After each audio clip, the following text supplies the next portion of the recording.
Today we're talking with George Murphy of Newark, Illinois. The interviewer is Mike McGregor with the Grand Valley State University's Veterans Oral History Project. To begin, George, where and when were you born? I was born in Sandwich, Illinois, March 6, 1948. And did you grow up in Sandwich? I grew up in a town 3 miles west of there called Salmonock. Okay, and you stayed there until when? I stayed in Salmonock, graduated from high school, and then went to junior college and then was drafted. Okay. What did your parents do?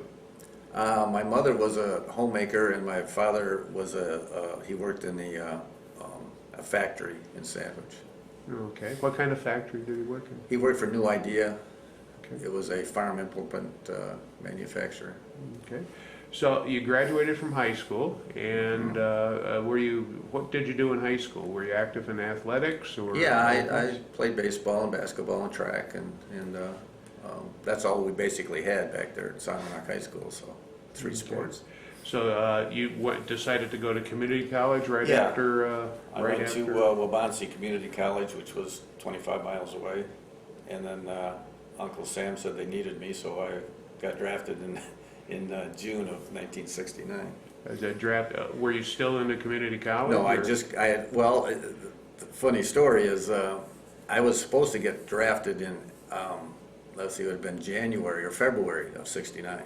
And I went to my draft board and said, hey, I'm going to be graduating from junior college in June. Can you defer my draft? And they all huddled together and said, yeah, we'll give you a deferment till June. Well, I was always told if you ever got deferred like that, they're going to lose your papers. You know, you're not going to get drafted. Well, I graduated from junior college on the 12th of June, and the 29th I was at Fort Leonard Wood, Missouri. So, okay, what did you study at the community college? I got a degree in science. Okay, so now you get drafted. You get your draft notice, and what happened then? Where did you go for I went induction? to Fort Leonard Wood, Missouri. Before that, did you go to an induction center? Oh yeah. We went to induction center in DeKalb, Illinois. Okay, And then went to Chicago, and then we went to Fort Leonard Wood, Missouri. While you were in Chicago, did they give you a physical or anything? Yeah. When you were going through, were there people trying to get out of it by faking different things, or? Not when I was there, but I heard stories, about how they tried to, buy urine and things like that if you're diabetic, but I didn't see any of that. So you finish your day at the Chicago Induction Center, and how did they transport you to Fort Leonard Wood? We flew to St. Louis. We got there about 2 o'clock in the morning, and then they took a bus from St. Louis to Fort Leonard Wood. And about what time did you arrive at Leonard Wood? Oh, it was early in the morning, probably 3 or 4 o'clock in the morning. Okay. So what was your first impression of Fort Leonard Wood?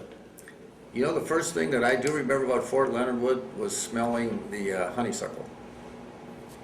I don't know why, but I remember that. I guess honeysuckle grows wild on there or whatever, but that's the first thing when I got off the bus. I go, wow, honeysuckle. Okay. Okay, so at Leonard Wood was your first stop into the reception center then? Yeah. Okay. Yeah. How long were you in the reception center? We were there, I think, 6 days.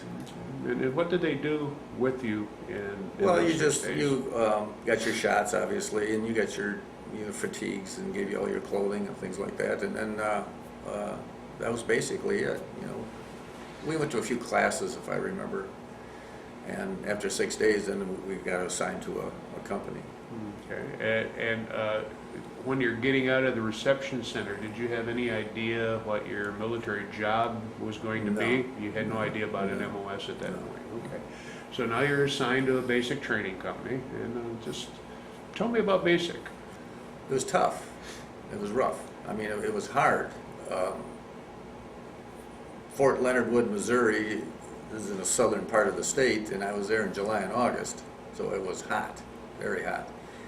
And back then, when we did physical training, things like that, you had to do it with your fatigues on. You couldn't take your shirt off or anything like that. You had to have your boots bloused, So it was rough, it was hot. But the more you did, the easier it got. Like your 4th, 5th, 6th, 7th, 8th, 9th weeks were were not easy, but they were easier than the first 3 or 4. Okay. And what all kinds of things did you do? Did they train you in? Well, just everything. I mean, you know, we took classes on first aid. We did classes on hand-to-hand combat, bayonet training, rifle, how to shoot a rifle, how to shoot a pistol. A lot of military marching, you know, and things like that, and a lot of military history, Army history. You know, they pushed that pretty heavy too. So that's, you know, basically it. Stood guard duty a lot. You know, they're just trying to make you, instead of being an individual, you were going to be a group. So they succeeded. It was tough, but they succeeded. Now, what did your basic training company consist of? Were most of the people drafted, or were there? Yeah. I would say probably all of them. I don't know that for sure, but I would say the majority at least were draftees. Were there any National Guard or reservists in there when you went through? Okay. No. So, and basic training lasted how long? 9 weeks. 9 weeks. So, when did you get your orders for your next Army phase while you're in basic training? Oh, I think it was probably the 9th week. Okay. The last week when we were doing all our testing and things like that, they came out with the orders for your AIT. Okay, and what did you get ordered to? I got orders to go to Fort Sill, Oklahoma, and be an artilleryman. Okay, so did you go straight away to Yeah. Fort Sill, or did Yeah. you have any No. leave? Straight through. Took Okay. a bus. So now you arrived at Fort Sill, Oklahoma, Yeah. and tell me about getting off the bus and what happened. Well, the first thing that we did when we got off the bus is they take you to a set of bleachers. And out in front of the set of bleachers is a 105 howitzer with a gun crew. And they said, now you watch what these guys do. And they showed us how to shoot a 105 howitzer. We're just in the bleachers, you know, watching this. And they said, if you're good enough, you can do that for the next group that comes in 2 months. So that was my first day at Fort Sill. And then after that, then we got to actually learn how to shoot the guns. So it was interesting. So you went through basically an artillery crewman. Right, kind of thing. right. And we did everything on the gun. You learned how to do everything, from shooting it to aiming it to unloading the ammunition thing. So you knew how to do everything on that gun. And here, you were operating with through AIT, where it was just crewing on a 105, No, or did you get to other things? We did mostly 105, but I also shot a 155, 175, 8-inch. Okay. So, you know, we didn't learn the technical part of all those guns because they focus more on the 105s. But yeah, we did shoot those too. And was the 105 the old split trail, or was it the We had new the split trail. M102? Yeah. Okay. Split trail, and we didn't have the other ones till Vietnam. So now, how long did this AIT last? Did your That was artillery? 9 weeks. 9 weeks. And again, what were most of the guys in your battery? Now we call it a battery and not a company. Right. Were most of those draftees, enlistees? Were there some? They were mostly draftees. Okay. Mostly draftees, yeah. During either basic or even AIT, was any of the training specifically keyed to prepare you for Vietnam? The last week was in AIT.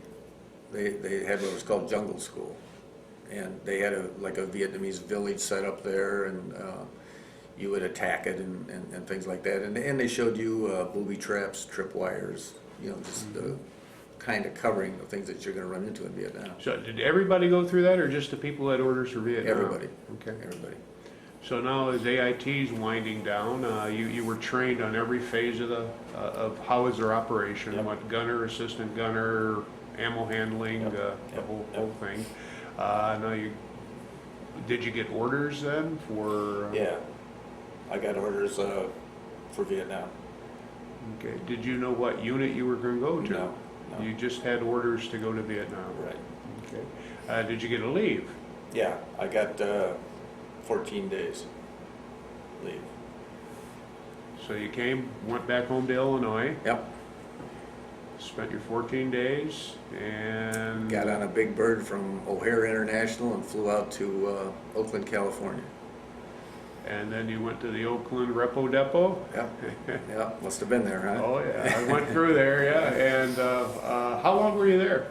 I think it was 3 days, maybe 3.5 days. How did they select the people for shipment? How did they notify you when you... Actually, they gave you, it was like a card, I think, or a letter, you know, and it says, report to this part of the depot on such and such a date at 2 o'clock in the afternoon.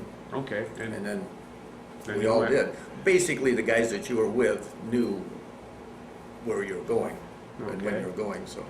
So now you report to that place on the base and Yep. you get on a bus and what happens? Then we go to the airport there in Oakland, and we take off and we fly to Anchorage, Alaska. How long were you in Anchorage? About 2 hours. And then on to where? Dakota Air Force Base in Japan. And we were there again to refuel, I think, and then flew into Tansanut. Okay, in your AIT class, did most of the guys get orders for Vietnam or? Yeah. I think there was 4 guys out of my class that went to Germany. Okay. The rest went So to Vietnam. everybody was going to Vietnam. Yeah. And at this point, what did you know about Vietnam? What have you heard? What were you thinking?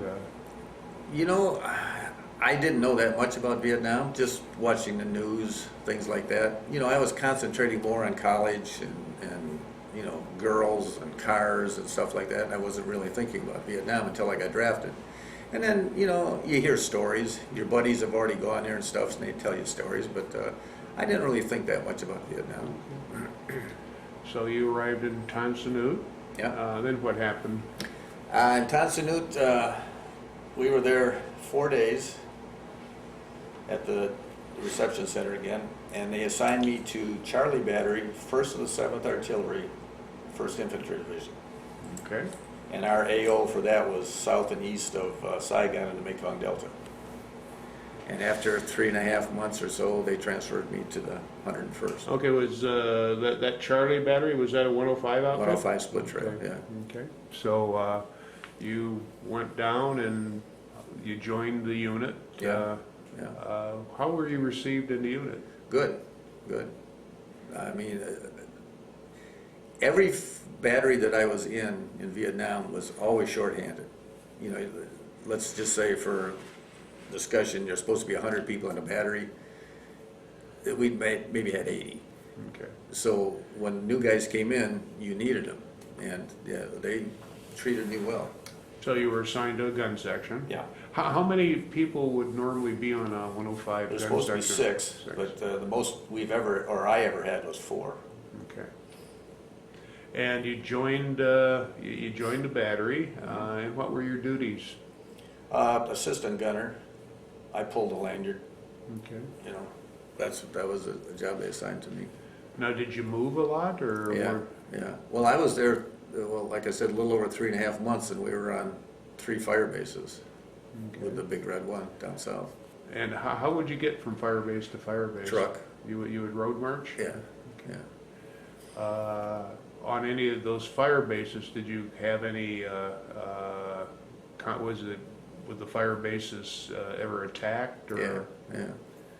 Not mostly mortars and rockets. They would put in, they weren't like people coming out to the fire base. They just throw in some mortars and rockets. Would you say, was it more sustained or just like harassment? Harassment, sporadic, mostly at night, you know, keep us on our toes. What was your first reaction to getting shot at? Well, the first reaction, and I do remember this, is you did your job. You went out there, you know, you knew what to do if you got attacked. And after everything calmed down, it was a little nerve-wracking, you know. You're going, what the hell just happened? So, but the first time, you know, like I said, you just went out and did your job. Generally speaking, how many fire missions would you have in an average day there? Oh, probably 2, I would say. Actual fire missions. Then at night we would shoot defensive targets. Just like trail crossings or stream crossings and stuff like that. We'd shoot on them at night just in case the VC were out walking How around. often would you shoot those all during the night or just No, different it'd periods be of like time? 20 rounds. So, it'd take 15, 20 minutes, half hour. So your nights were fairly uneventful then, other than the H&I rounds? Right, that you yeah, shot? pretty uneventful, yeah. And there with the first ID, were you supplied mostly by road or? Yeah, everything came to us by truck with the Big Red One. Now, when you moved from Firebase to Firebase, would you have to establish a Firebase, or Yes, was the yes. Firebase We was established always it, there? yeah. So tell me about the process of going ahead and establishing the Firebase. Well, the first thing that happened was the engineers would go in. Because when you're down south, it's mostly, they called it elephant grass. It's 15 feet high grass, and they'd go in with like bulldozers and they'd flatten it out for you. And then we'd come in and just set our guns up. First thing you did was get the guns set up and ready to fire. And then after that, you'd start building ammo bunkers and bunkers to sleep in and things like that, filling sandbags. So that was basically your day right there for the first, probably week, was filling sandbags and getting the Firebase established. And then at night, the infantry would come in and they'd set up perimeter around our Firebase for our protection. Did the cannoneers ever have to pull perimeter security Oh, as yeah, well? yeah. Okay. See, each gun section had a M60 machine gun. So that was manned by us, by, the artillerymen. So there was always two guys on And M60 all night long. And they'd have to be awake? Supposed to, yeah. Yeah, they were. Now, for each gun position, would you have to construct a parapet? Yeah. So if worst came to worst, each position could be a separate fighting position. Right, because you secured your own gun. Yeah. And then around the whole Firebase, there was more sandbags and So, bunkers. to get established and to end your construction part of your duties, how long would that take when you went to Probably the a week. Firebase? A week. I was told, and I don't know for sure, but they said it took 10,000 sandbags for a Firebase.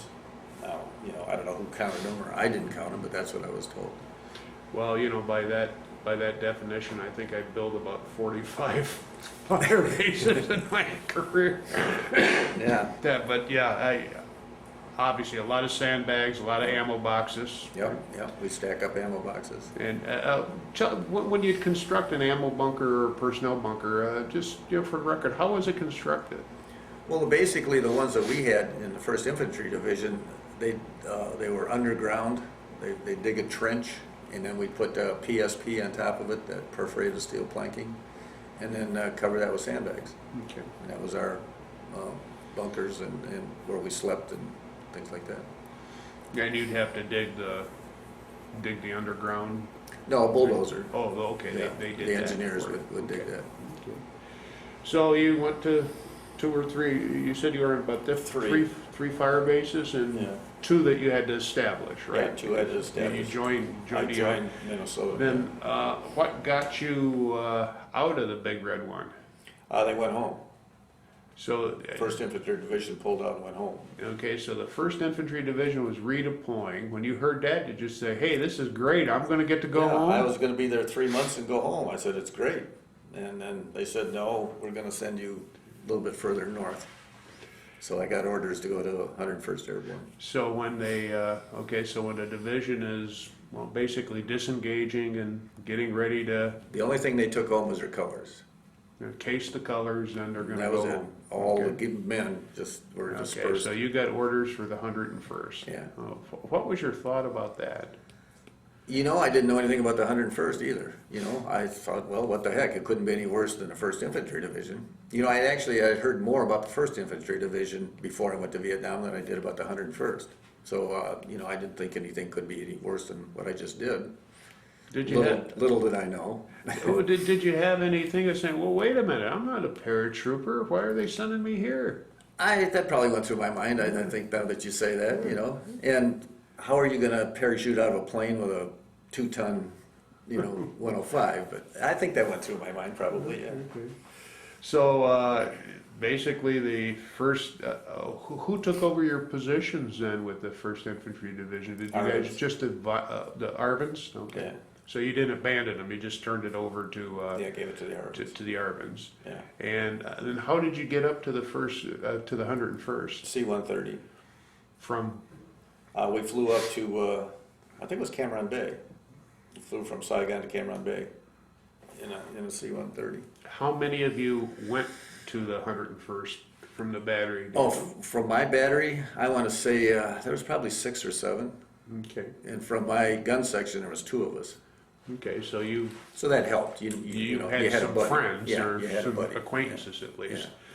So you went to Cameron, and then where did you go from Cameron? Then we went to Camp Eagle. Okay, and what happened in Camp Eagle? Actually, what they did was they sent us to, they called it Snake School. They sent us, you know, it's taking you out in the jungle and showing you what to do for booby traps and things like that. So that was like 3 or 4 days, I think we did that.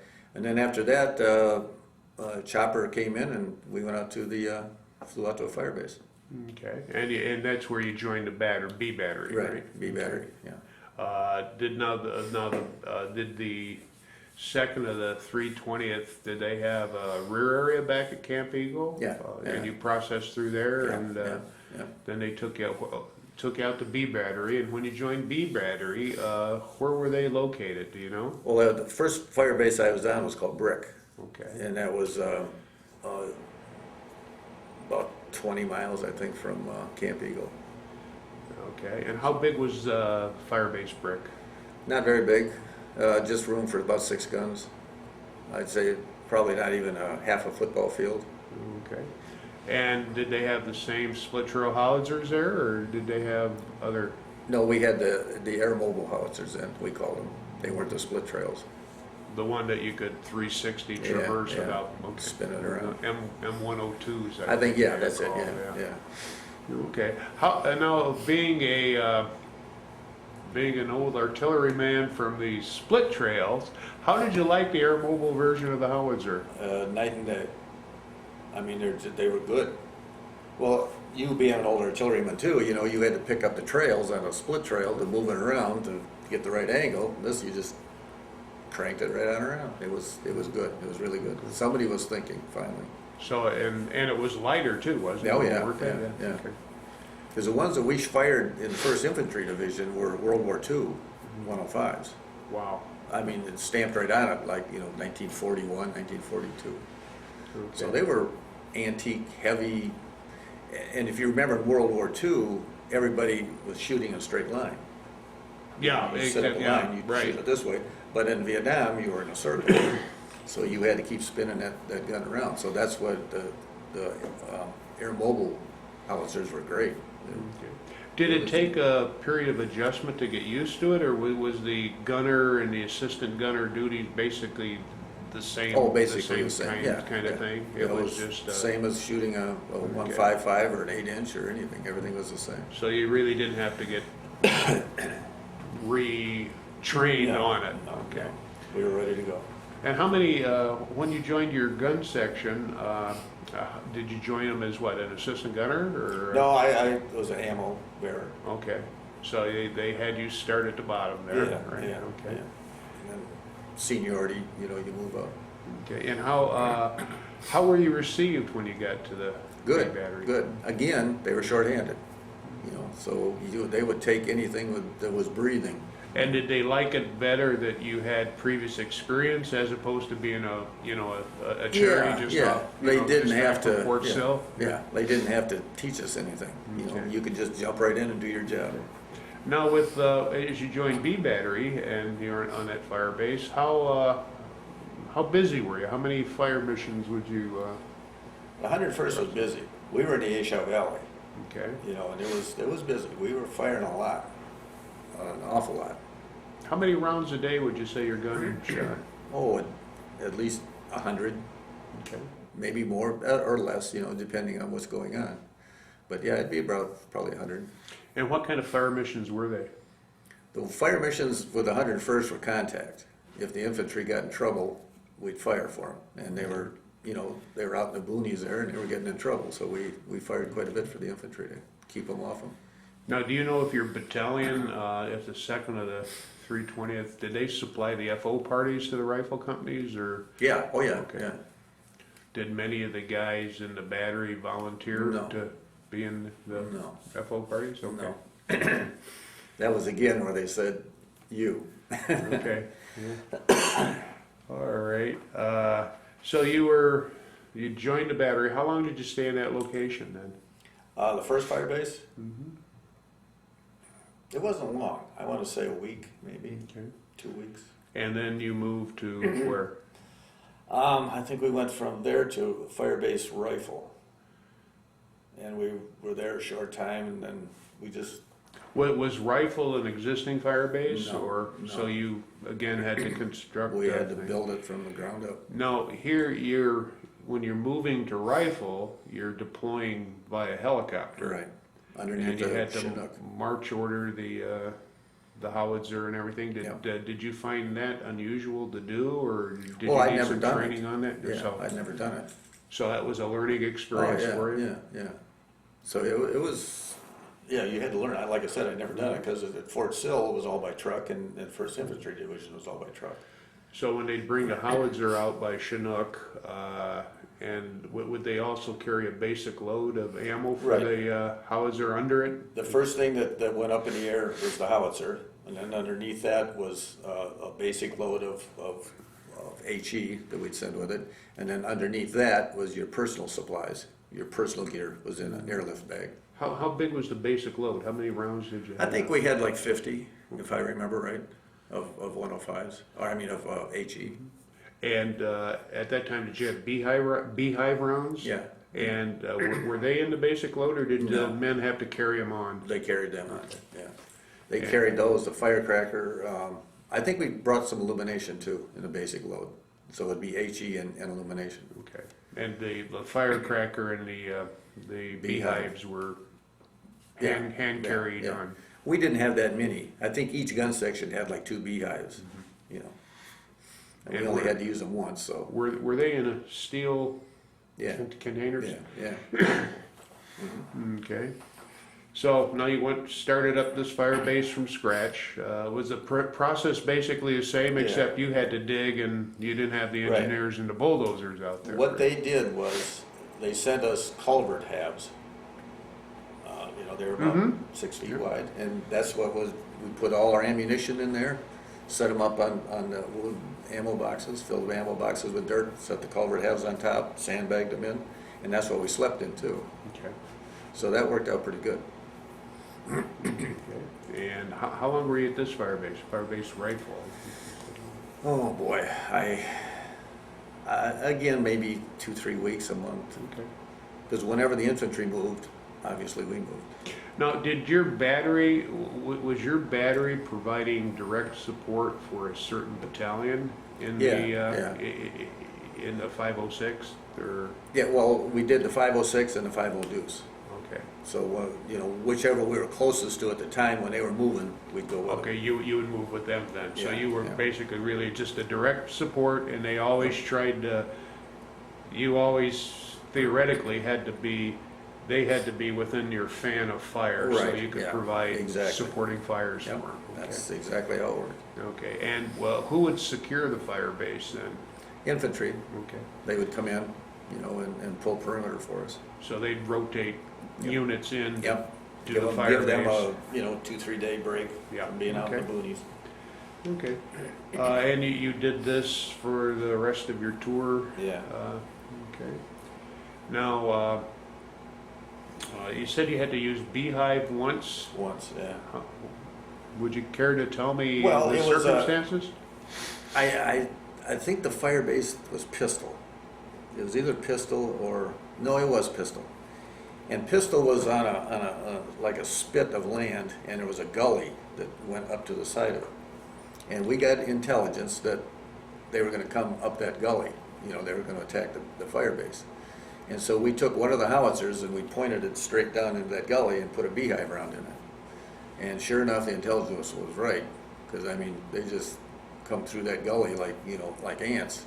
Of course, when you pull that lanyard, it's all over then. But we only had to fire a beehive one time. Just that one round too, Yeah, right? one And round, yeah. that broke the back of the That broke attack, it, and they were gone. Whoever was still alive, they took off. So that was the only time we ever fired a beehive. Okay. Now, from this LZ, or Firebase, you moved big. How many times did you move? I was on 11 fire bases 11 fire bases. in the 101st, and 3 in Big Red One. Yeah, so you moved probably about every 2 or 3 weeks. Yeah, a month-ish. Yeah. You know, sometimes, well, there was one fire base when we were on Falcon, we were only there hours. Okay. So, you know, it just depended on what the infantry needed. We went with them. Did your battery get onto Ripcord or? No. Just me and Frank Parko from my battery. We're the only ones that made it onto Ripcord. Okay, well, tell me about that.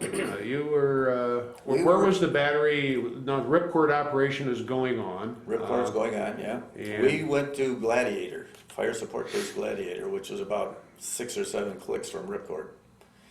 And because they were getting sporadic fights on Ripcord there. So they wanted another battery to help protect Ripcord. So they sent us to Gladiator. And as the weeks went on, the last, it'd be the 14th, 15th, 16th of July, we were shooting, they call it battery 600. That's each gun was shooting 600 rounds. Mm-hmm. That's 3,600 rounds that we were firing in one fire mission for Ripcord. And they would bring these rounds in, already, the powder would be cut, the fuses would be set, they'd bring them in airlift bags underneath Chinooks. With the charges cut Yeah, already? everything was ready to go. Wow. We'd run out, they'd drop them right in the middle of the fire base. About as big as this room would be a bag of ammo. And everybody'd run out and grab keep grabbing them, take them back, put them in the tube and let them go. Were they boxed though, still in the No, wooden box? no, They were just, no. wow. They were right there. Wow. So you just run out and get them. So, you know, you're shooting 600 rounds.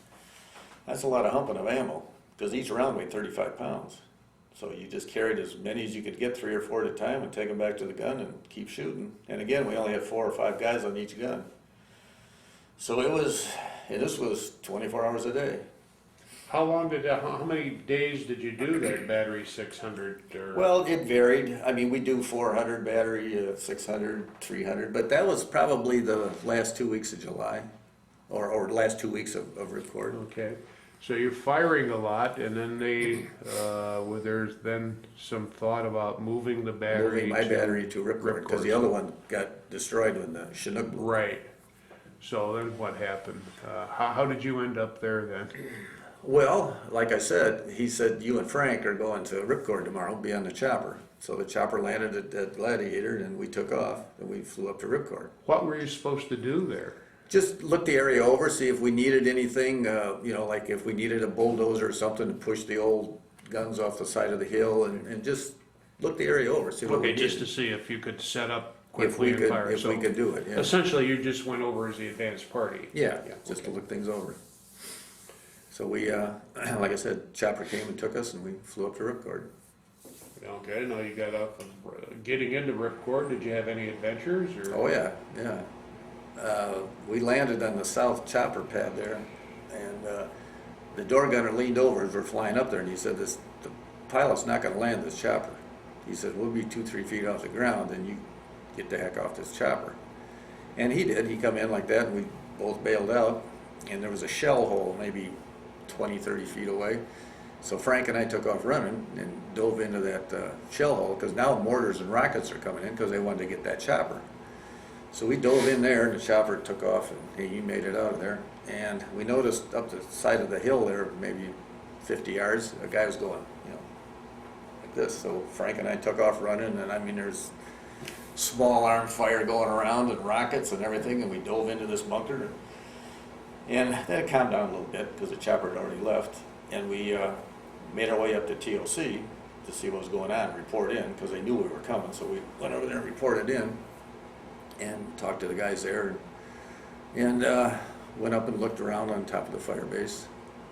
That's where the gun section was, and well, like I said, there was pretty much constantly there was rockets and mortars hitting Ripcord. Now, somebody told me too, I don't know if this is true, but they said it averaged about 1,200 rounds a day was hitting the fire base. I've heard that figure. I've heard 1,400 too. Yeah. So it's you know, anything over one is a lot. Oh, yeah, yeah. So you were there, and then you were able to assess where the previous 105 battery was, and Yeah. they were basically destroyed because of the Chinook crash and the ammo going the off ammo and everything. bunker going up, yeah. So what was your assessment that you did you Yeah, report back that the battery yeah, could we- sit down Yeah, without much trouble? We or? called back, we went to TOC and got on the radio and called back to Gladiator and talked to my BC, and they said, yeah, we can do it. And he said, okay, basically, okay. And he said, I think he said something like, you know, get back to Gladiator as soon as you can. And that was the end of the conversation. Well, you know, they weren't taking anybody off on Ripcord. Easier said than done, then, right? So Yeah. we were pretty much there on Ripcord. So what did you do then? It was just extra bodies? For the Yeah, perimeter, we helped or- out. Yeah, we were on the perimeter one night, Frank and I, and then we helped out the mortars. We helped ammo for them. There was still 3 155s there, so we went down, humped ammo for them, and just wherever they needed us, we kind of just helped out. Had the other 3 155s been extracted No, there already? was only 155 batteries 3, Oh, they only had 3 there? Yeah. Okay. and then 105 6. Okay. So we just helped out wherever we could. And like I said, we helped out with the mortars a lot because they were just down the hill from TOC. 81s or? Yeah, yeah. Okay. Yeah. So how long were you doing that? Well, I got there on the 19th, and we abandoned the Firebase on the 23rd. Okay. So it was 3.5 days. So every day were you asking, is there a log bird coming in that we can get out on? Or- Yeah, yeah. Oh, I mean, it was amazing. And the thing is, I don't know if anybody else has told you about this, but Ripcord, it was constantly windy on Ripcord. And I don't remember that. People have told me this, you know, said, boy, you remember that wind that was just howling on Ripcord, 30, 40 mile an hour winds? And I said, no, I don't.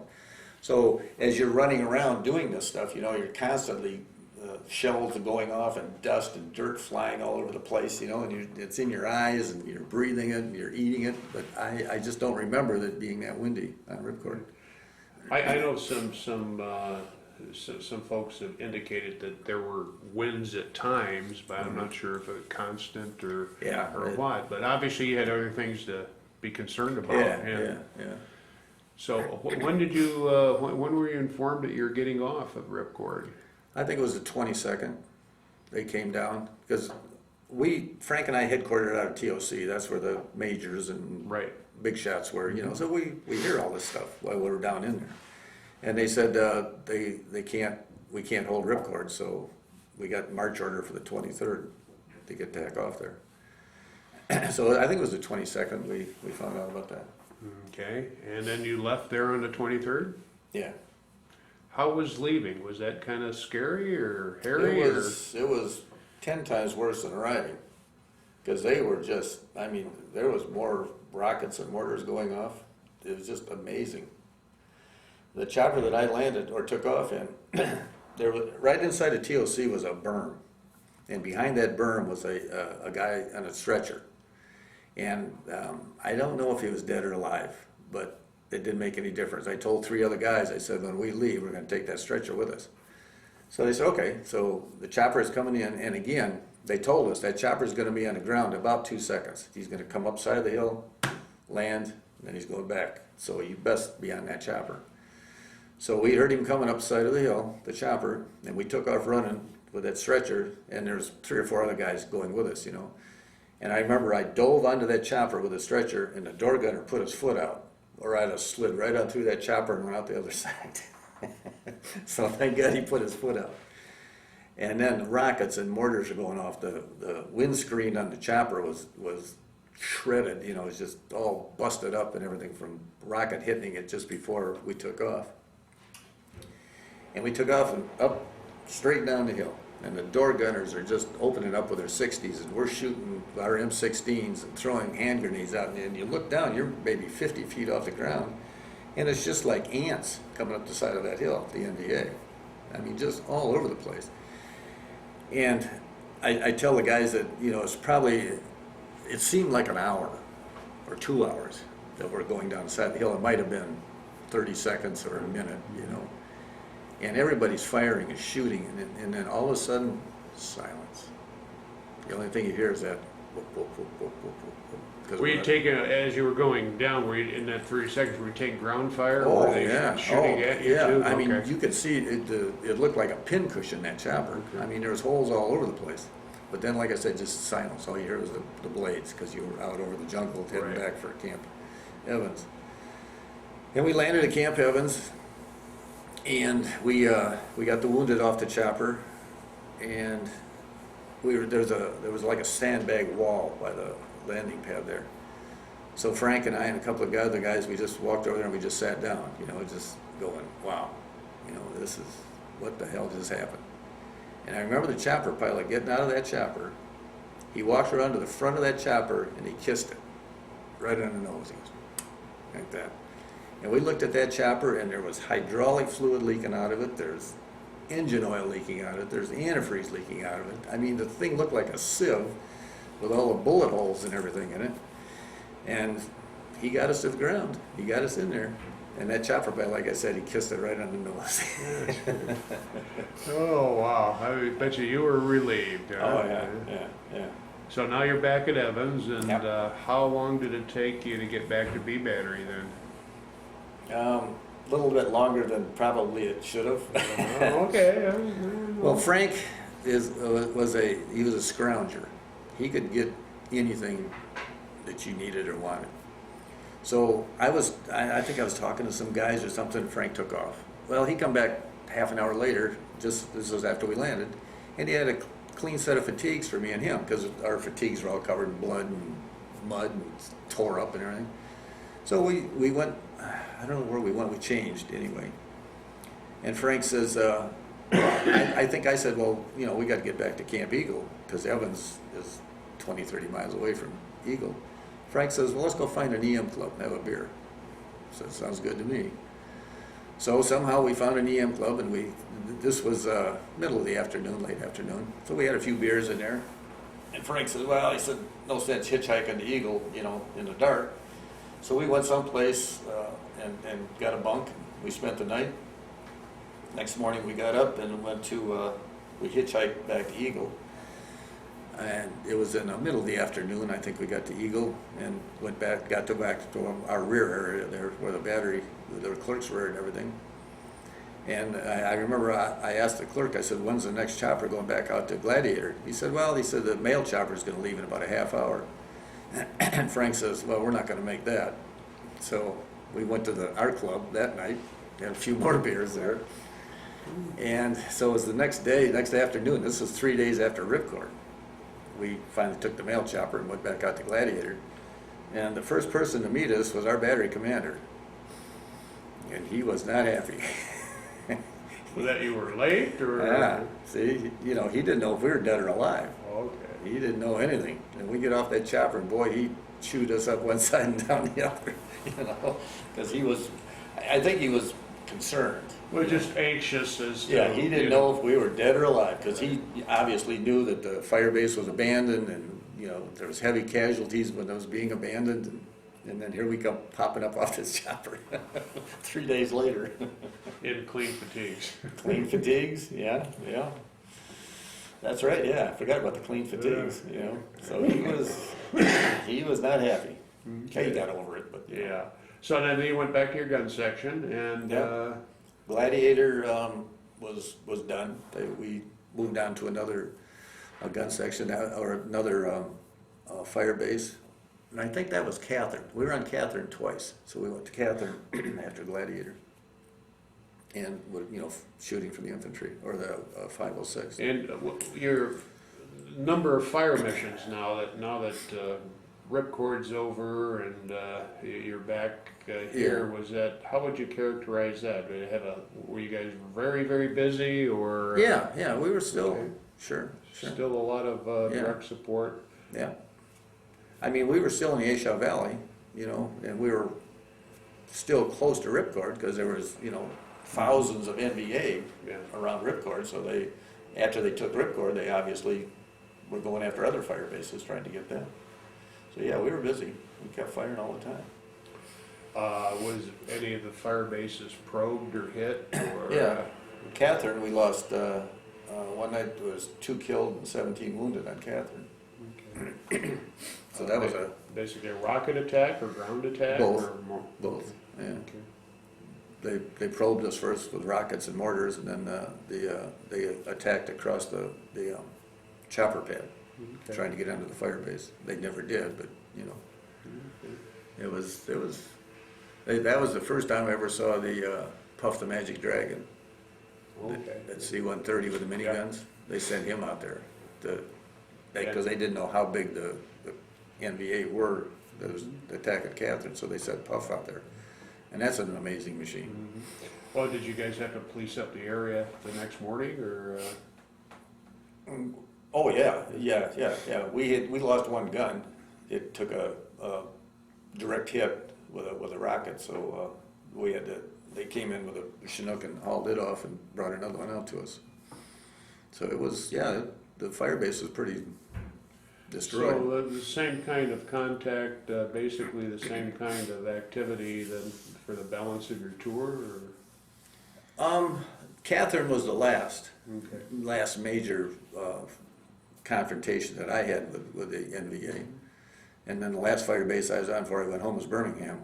And that was, we had a road to Birmingham, so we had the Jeep and things like that. We could get back to the rear more often. Okay. 'Cause I always had a bad habit of somehow, I don't know how this happened, but I'd lose my dog tags, or I'd lose my ID card, tell the battery commander, said, hey, I don't know where my dog tags are at. He said, all right, get on the damn chopper, get back to the rear, get new dog tags. Get them made, yep. All right, if you want to send me back to the rear, I'll go. So, Okay, on generally on fire bases, your living conditions, now you were either living in bunkers or obviously living with overhead cover as much Yeah. as possible. Yeah. What did you eat? sea rations.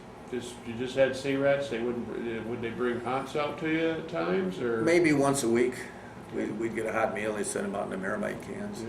But now it's sea rations. Okay. Just sea rations and.